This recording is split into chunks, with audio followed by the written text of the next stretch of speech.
Every single book which I've toppers suggested, but nothing worked for me. I was like कि नहीं होगा छोड़ देते हैं, नहीं हो रहा है तो क्या फ़ायदा इनको दोबारा पढ़ने से। I would like to thank Study IQ. I got connected to Study IQ. Study IQ ने मेरा मेंस तक मैंने साथ दिया, उसके बाद भी उन्होंने मेरा साथ नहीं छोड़ा। And I have taken this mock at Study IQ. And I would recommend Study IQ. Yes, I will definitely recommend Study IQ. Hello everyone, आप सभी का स्वागत है स्टडी IQ के इस प्लेटफॉर्म पे। आज हम बात करने वाले हैं एक बहुत ही शॉकिंग चीज़ के बारे में जो हमारे डिफेंस इंडस्ट्री को बहुत पीछे धकेल रहा है, या फिर जिस कारण से हम कह सकते हैं कि हमारा जो डिफेंस इंडस्ट्री है वो एक तरीके से फेल हो रहा है। क्या उसके नुआंसेस है उसको समझेंगे। हमारे जो एयर चीफ मार्शल है AP सिंह जी, इन्होंने भी इस चीज़ के बारे में कहा कि इंडिया की डिफेंस इंडस्ट्री में कुछ सिस्टमिक इश्यूज़ हैं जिसकी वजह से हम वो पूरा पोटेंशियल रियलाइज ही नहीं कर पा रहे जो हमको करना चाहिए।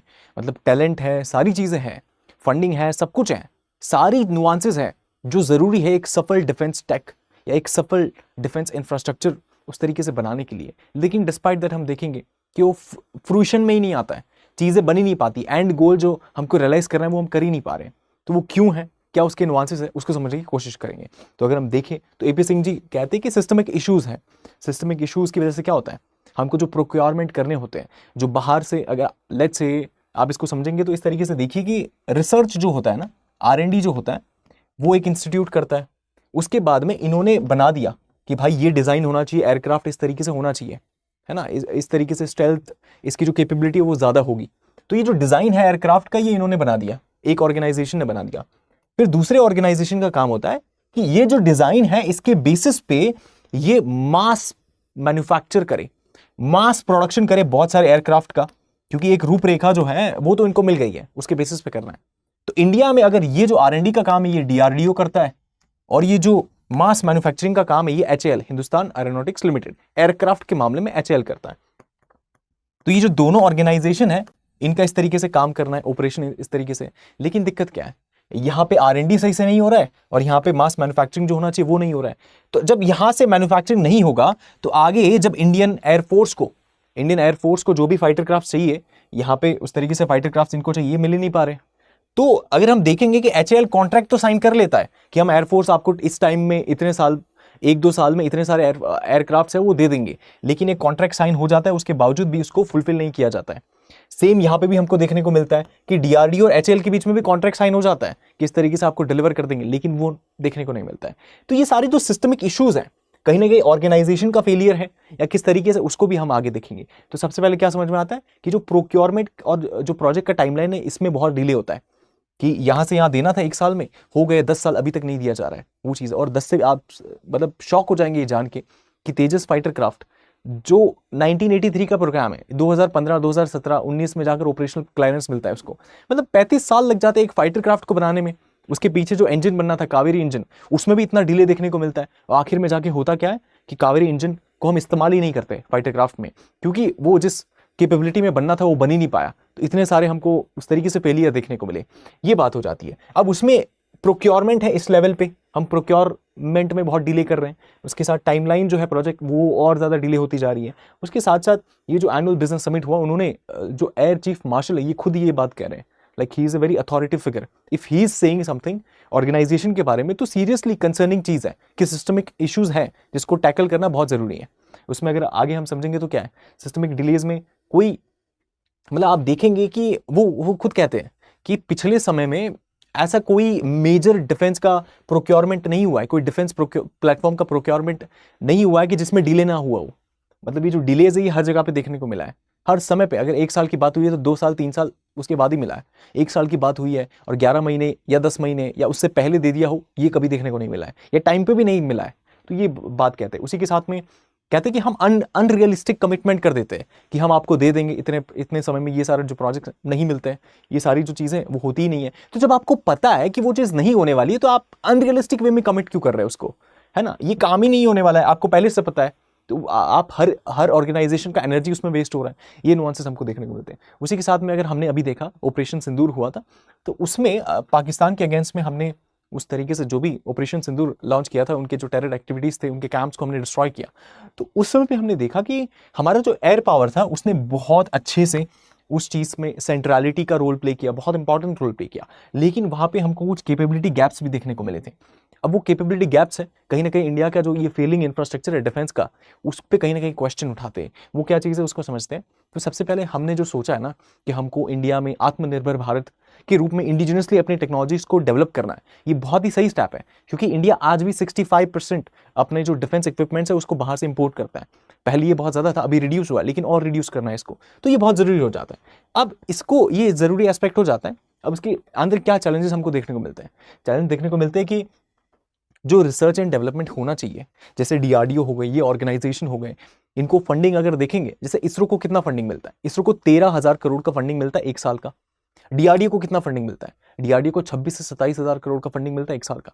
मतलब इसरो से डबल फंडिंग मिलता है, फिर भी DRDO उतना सफल नहीं है जितना इसरो सफल है। इसरो उस सैटेलाइट्स को, लॉन्च व्हीकल्स को कमर्शलाइजेशन के फेज पे लेके गया है, कि मतलब अभी दूसरे कंट्रीज इसरो से वो चीज़ खरीदते हैं और इसरो को मुनाफा होता है, प्रॉफिट होता है। DRDO आज भी R&D का जो पैसा है वो सरकार से मिलता है और उसका यूज़ कर रहा है, और कुछ कमर्शलाइजेशन नहीं है, कुछ तरीके से देखने को नहीं मिल रहा है। तो ये चीज़ है कि डबल फंडिंग मिलने के बावजूद इंस्टीट्यूशन काम ही नहीं कर पा रहा है, ये सारी चीज़ है। तो ये बहुत क्वेश्चनेबल चीज़ हो जाती है।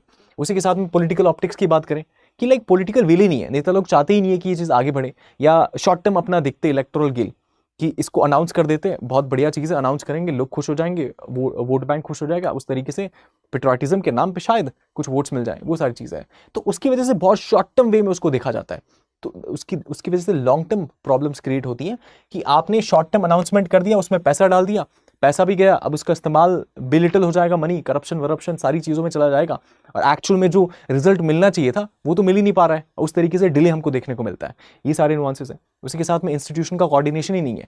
हमने 3 इंस्टीट्यूशन की बात की, कोऑर्डिनेशन नहीं है। इंडियन एयरफोर्स के रिस्पेक्ट में देखेंगे तो वो अपना एफिशिएंटली काम कर रहे हैं, लेकिन उनको जो फाइटर क्राफ्ट चाहिए वो तो मिलने चाहिए ना टाइम पे, वो भी नहीं है। तो ये सारे इश्यूज हमको देखने को मिलते हैं। अगर हम देखेंगे कि इंस्टीट्यूशन की अगर बात करें तो कैबिनेट कमेटी ऑन सिक्योरिटी बहुत इंपॉर्टेंट कैबिनेट की कमेटी है, जिसमें इंपॉर्टेंट लीडर्स हैं।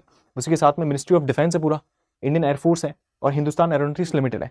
ये 4 ऑर्गेनाइजेशन अगर की बात करें, इन 4 ऑर्गेनाइजेशन की, तो कहाँ पे देखने को मिलता है? एक सीलोड अप्रोच देखने को मिलता है कि हर कोई अपने में मसरूफ है, उसी तरीके से काम कर रहे हैं। दूसरे ऑर्गेनाइजेशन से कोई फाइल आएगा तो उस पर ज़्यादा ध्यान दिया नहीं जाएगा, उसको डिले किया जाएगा। यही सारे हमको नुआंसेस देखने को मिलते हैं। इसकी वजह से चीज़ें ग्रो नहीं हो पाती है। डिफेंस जो हमारा टेक है, इंफ्रास्ट्रक्चर, वो एक तरीके से फॉल कर रहा है।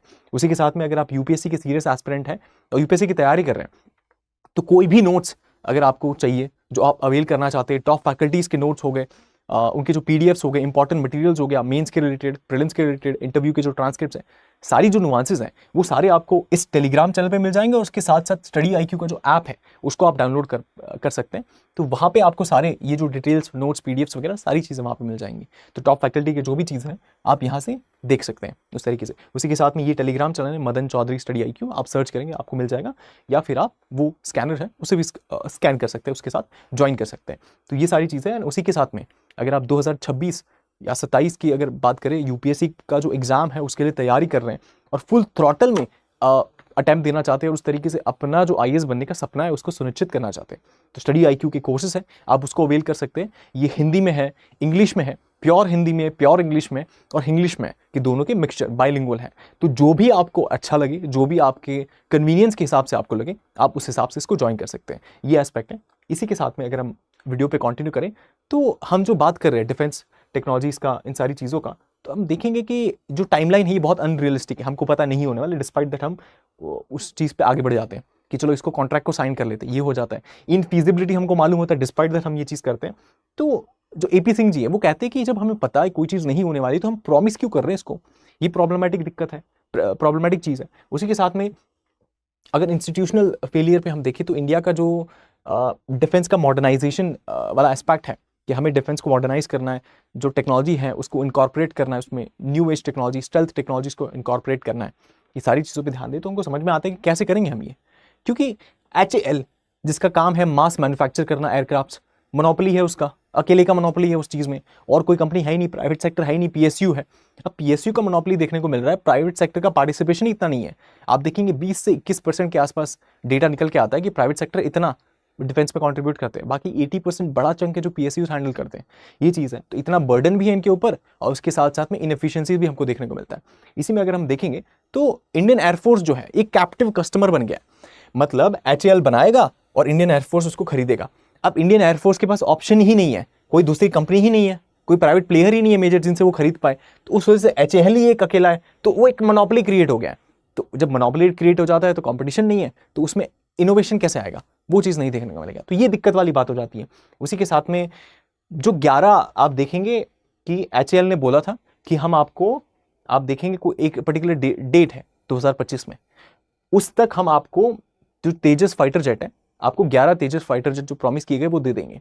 कितने दिए अभी तक? एक भी नहीं दिया है। 11 प्रॉमिस किए गए थे, एक भी फाइटर जेट नहीं मिला इंडियन एयरफोर्स को। इतने सारे डिलेज हमको देखने को मिल रहे हैं। उसके साथ में अगर आगे देखें तो क्या समझ में आता है कि R&D में अंडर फंडेड है, मतलब डिफेंस के बारे में बात करें तो अगर डिफेंस में देखेंगे तो कितना, मतलब $4.5 बिलियन का इन्वेस्टमेंट इंडिया करता है डिफेंस में, टेक में। अब उसमें से 5.8% सिर्फ R&D में सिर्फ इतना ही जाता है। 5% से 6% R&D में जा रहा है डिफेंस का जो भी खर्चा हो रहा है उसमें। ये बहुत कम अमाउंट नंबर है। अगर दूसरे कंट्रीज में आप देखेंगे तो उनका डिफेंस का जो बजट है वो भी सिग्निफिकेंटली बड़ा है, इनका R&D का बजट है वो भी सिग्निफिकेंटली बड़ा है। मतलब चाइना का देखेंगे तो इंडिया से 5 गुना बड़ा है। अगर US का देखने जाएंगे तो आप मल्टीप्लाई करते करते उस तरीके से शॉक हो जाएंगे कि इतना ह्यूज नंबर है, हमसे कंपेयर करेंगे कितना बड़ा नंबर है। तो ये चीज़ है कि डिफेंस टेक में ये सारी कंट्रीज उस तरीके से इन्वेस्ट कर रही है। इंडिया खुद को पोजीशन करना चाहता है अगर इंडो पैसिफिक में, और अगर हम ये इन्वेस्टमेंट नहीं करेंगे जिस तरीके से ये कंट्रीज कर रही है या उस कैपेबिलिटी पे नहीं जाएंगे, और ये जो इनएफिशिएंसीज हैं अगर उनको ध्यान से सॉल्व नहीं करेंगे तो कहाँ सोल्यूशन कैसे निकल के आएगा। तो ये दिक्कत वाली बात है। उसी के साथ में ऑब्सोलेंस हमको बहुत ज़्यादा देखने को मिलता है कि टेक्नोलॉजी जो हमारे पास है ऑब्सोलेट है। मतलब मिग के जो एयरक्राफ्ट से आज भी हम उसको चला रहे हैं उस तरीके से, जो रिटायर हो जाने चाहिए थे, है ना, डीकमीशन हो जाने चाहिए थे, वो आज भी चलते जा रहे हैं। 1960s की टेक्नोलॉजी आज भी हम यूज़ कर रहे हैं, उसमें इनोवेशन जो है वो नहीं देखने को मिल रहा है। उसके साथ में जो 31 स्क्वाड्रन होने चाहिए, 42 स्क्वाड्रन होने चाहिए, है कितने? 31 स्क्वाड्रन है। मतलब जितने फाइटर क्राफ्ट होने चाहिए उससे भी कम है। ये सारे इश्यूज़ हैं। मतलब हर लेवल पे हमें दिक्कत देखने को मिल रही है। MiG-21 की बात करें, जगुआर की बात करें, रिटायरमेंट का एज आ गया उनका, लेकिन स्टिल रिटायर नहीं हुए हैं, ये दिक्कत है। उसी के साथ में देखिए तो CCS की जो हमने बात की, कैबिनेट कमेटी ऑन, उस तरीके से देखेंगे security, ministry of defence, Indian air force and उसके साथ साथ हिंदुस्तान एरोनॉटिक्स लिमिटेड, ये सारों के बीच में, ये चारों ऑर्गेनाइजेशन के बीच में जो कोऑर्डिनेशन है वो लैक कर रहा है। तो ये दिक्कत क्रिएट करता है, प्रॉब्लमैटिक इशू है। उसके साथ में आत्मनिर्भरता की जो हम बात करते हैं, इंडिजिनस डेवलपमेंट की, DRDO, इसरो और हिंदुस्तान एरोनॉटिक्स लिमिटेड की जो भी टेक्नोलॉजीज थी, इसको हमने ऑपरेशन सिंदूर के समय पे देखा। हमने देखा आकाश तीर, एक तरीके से हमने जो आकाश हमारी मिसाइल्स थी उनको देखा। उसके साथ साथ अगर हम देखेंगे AMCA का जो यूटिलिटी है, हमने उसको एरो इंडिया शो के रिस्पेक्ट में तब देखा था। और बहुत सारे ऐसे इवेंट्स हुए हैं जब हमको इंडिया के जो डिफेंस टेक्नोलॉजीज है उसका जो शो है वो हमको देखने को मिला है, उनका जो यूटिलिटी है वो हमको देखने को मिला है। लेकिन हमको जो मास प्रोडक्शन में चीज़ें चाहिए वो कर ही नहीं पा रहे, जो एक्चुअल में रिजल्ट हमको चाहिए वो मिल ही नहीं पा रहे। उसमें अगर हम देखें, क्यूबिट्स है, एक कंपनी है, रिसेंटली न्यूज़ में था कि इन्होंने क्वांटम कंप्यूटिंग, या फिर जैसे GPS होता है, ग्लोबल पोजिशनिंग सिस्टम, अगर हमारी कोई नेवी है, हमारी नेवी की कोई वॉरशिप है, अगर उसको डिफिकल्ट टेरेन में कहीं जाना है, वहाँ पे GPS काम नहीं कर रहा है, उनको पता ही नहीं है कि आगे क्या है, क्या चीज़ है, कुछ भी नहीं पता है, राइट, अननोन टेरिटरी है, तो वहाँ पे GPS काम नहीं कर रहा है। उस सिचुएशन में QPS है जो काम करेगा, जो कि अर्थ का मैग्नेटिक फील्ड है, उसमें अगर कोई चेंज होता है तो स्लाइड भी चेंज होता है, सटल चेंज को डिटेक्ट कर लेता है। तो उसके बेस पे अर्थ का जो एक नेचुरल मैप है वो हमको देखने को मिलता है। तो जो QPS का टेक्नोलॉजी है, ये GPS जैमिंग होता है, उन सारी जो चीज़ें होती है उसका काउंटर हमको देखने को मिल रहा है। तो ये चीज़ को हम डेवलप कर रहे हैं। लेकिन इसमें भी अगर सरकार का आप देखेंगे कि एक ग्रांट मिला है, लेकिन ये कितना आगे तक जा पाएगा और कितना हम सीड फंड के थ्रू ये कंपनी रेस कर पाएगी, या फिर इंडिया का जो एक तरीके से डिफेंस के प्रति जो भी सपोर्ट है वो कितना ज़्यादा बेहतर प्रूव होता है, जिसकी वजह से ये चीज़ें आगे बढ़ पाती है, ये समझने वाली बात होगी और ये सोचने वाली बात होगी। उसके साथ में हम बात करते हैं एडवांस मीडियम कॉम्बैट एयरक्राफ्ट की, AMCA की, उसमें हम प्राइवेट सेक्टर के साथ कोलैबोरेट कर रहे हैं, ये सारी चीज़ें कर रहे हैं और 5th जनरेशन फाइटर जेट को तैयार करने की कोशिश कर रहे हैं। लेकिन चाइना कहाँ पे? China 6th generation fighter jet पे पहुंच गया है। हमने 5th को तैयार नहीं किया है, वो 6th के एकदम जेनिथ वाला जो फेज होता है वहाँ पे पहुंच गया है। वो सारी चीज़ें हो रही है और हमारे इमीडिएट नेबर टेक्नोलॉजिकली इतना एडवांस है, और उसके साथ साथ एक बहुत अच्छा दोस्त है पाकिस्तान का, जो कि इमीडिएट थ्रेट है हमारे लिए। ये सारी चीज़ें हो रही है और डिफेंस टेक्नोलॉजीज़ में हम इतने पीछे हैं और इस तरीके से ऑर्गेनाइजेशन के जो फेलियर है उसको ही टैकल नहीं कर पा रहे, तो ये क्वेश्चनेबल चीज़ हो जाता है। उसके साथ में चैलेंज हमको क्या देखने को मिल रहा है, हम चैलेंज देखेंगे तो चाइना 6th जनरेशन पे पहुंच गया इन सब चीज़ों के रिस्पेक्ट में। तेजस एयरक्राफ्ट है, उसमें सॉफ्टवेयर अपग्रेड करने होते हैं, उसमें भी बहुत ज़्यादा टाइमलाइन लग जाता है, तो ये सारी दिक्कतें हमको देखने को मिलती है। ब्रेन ड्रेन एक रियल इशू है कि इंडिया का जो टैलेंट है वो सारा बाहर जा रहा है, मतलब इंडिया में कोई इंसेंटिव ही नहीं मिल रहा उनको उस तरीके से सरकार की तरफ से या प्राइवेट सेक्टर की तरफ से that they have to go outside, और वहाँ पे अपॉर्चुनिटी ढूंढना पड़ रहा है। ये सारी चीज़ हो रही है। अगर इंडियन इंजीनियर्स की बात करें तो 50% है जो एम्प्लॉयबल है, 50% एम्प्लॉयबल ही नहीं है, मतलब काम के ही नहीं है, उनके पास वो स्किल ही नहीं है जो रिक्वायर्ड है। तो इंजीनियरिंग क्यों 4 साल सारे वेस्ट हो गए उन सारी चीज़ों में, तो ये दिक्कत वाली बात आ जाती है। ये खुद इकोनॉमिक सर्वे का जो डेटा ये रिफ्लेक्ट करता है। उसके साथ में आप देखेंगे जैसे अभी जो इंडो पाक के बीच में उस तरीके से देखेंगे कि ऑपरेशन सिंदूर जो हमको देखने को मिला था, उसमें जो एक टेररिज्म है उसके रिस्पेक्ट में जो जीरो डेटरेंस हमको देखने को मिला है या फिर जीरो टॉलरेंस हमको देखने को मिला है टेररिज्म के रिस्पेक्ट में, ये कहीं ना कहीं सिग्नल करता है इंडिया का जो पोजीशनिंग है उसको। लेकिन उसके साथ में हमको जो टेक है उसको भी तो बेहतर करना है, डिफेंस का जो इंफ्रास्ट्रक्चर है हमारा उसको भी बेटर करना है। उसमें अगर हम देखेंगे कि चाइना अपने एडवांस जेट्स देता है पाकिस्तान को, उनका इस्तेमाल करता है, उसके साथ साथ डिसइंफॉर्मेशन ये सारी चीज़ें फैला रहा है।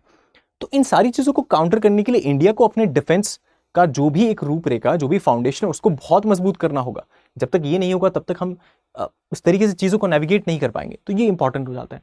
उसके साथ में चाइना का जो इमीडिएट थ्रेट है इंडो पैसिफिक की अगर हम बात करें, या फिर आप देखेंगे कि इनके स्टेल्थ फाइटर्स हैं इनके पास, जबकि हमारे पास वो सारी चीज़ें नहीं है, हमको वो डेवलप करने स्टिल अमेरिका के पास है, हमारे पास नहीं है, हमें डेवलप करने वो सारे।